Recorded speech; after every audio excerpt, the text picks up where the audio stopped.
జరుగుతున్నటువంటి పంచాయతీ ఎన్నికలు కూడా పార్టీలకు అతీతంగా జరగాల, ప్రజా సేవకులను గెలిపించుకోవాలా, సేవ చేసే ప్రజలను గెలిపిస్తే గ్రామానికి సేవ చేస్తారు.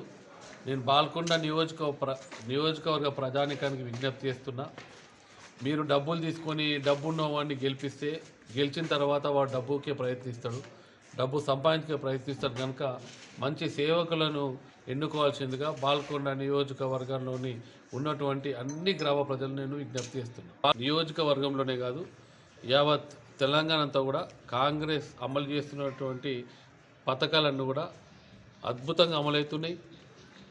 మీరు మొదట సిలిండర్ ఫ్రీ ఇచ్చినాం, కొన్ని సాంకేతిక కారణాల వల్ల ఆ రోజు సిలిండర్ డబ్బులు రాకపోతే అన్నీ కూడా సంవత్సరంన్నర నుంచి ఏవైతే బకాయిన పడ్డారో మహిళలకు అవన్నీ కూడా ఇచ్చేయడం జరిగింది.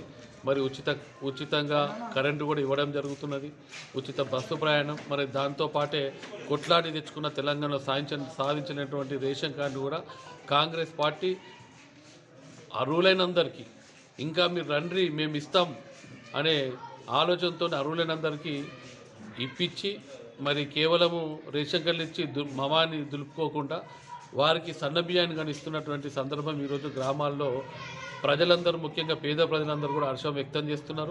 ఇంద్రం ఇండ్లు కూడా కొట్లాడి తెచ్చుకున్న తెలంగాణలో ఏదో రోడ్డుకున్నటువంటి 1-2 ఊర్లను చూసుకుని అక్కడ అపార్ట్మెంట్ లెక్క కట్టి ప్రజలను మోసం చేస్తే టీఆర్ఎస్ పార్టీ ఈరోజు కాంగ్రెస్ పార్టీ అధికారంలోకి వచ్చిన తర్వాత ఎన్ని ఇండ్లు మీరు కట్టుకోండి మేము ఇస్తామన్న విధంగా ఎవ్వరు అడిగిన వాళ్లకు, వాళ్ళు ఏ పార్టీ, ఏ కులమా, ఏ వర్గమా, ఏ పార్టీ ఓటేసినని చూడకుండా ప్రతి ఒక్కరికి అర్హులైన వారికి ఇల్లు ఇచ్చినటువంటి ఘనత కాంగ్రెస్ పార్టీది, రేవంత్ రెడ్డి గారిది.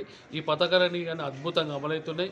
ప్రజలందరూ కూడా హర్షం వ్యక్తం చేస్తున్నారు. ఈరోజు కోనసంత గ్రామానికి రావడం జరిగింది. ఇక్కడ రైతులందరూ ఖాతాల్లో బోనస్ వచ్చిందట. రైతులందరూ చాలా సంతోషంగా ఉన్నారు. మరి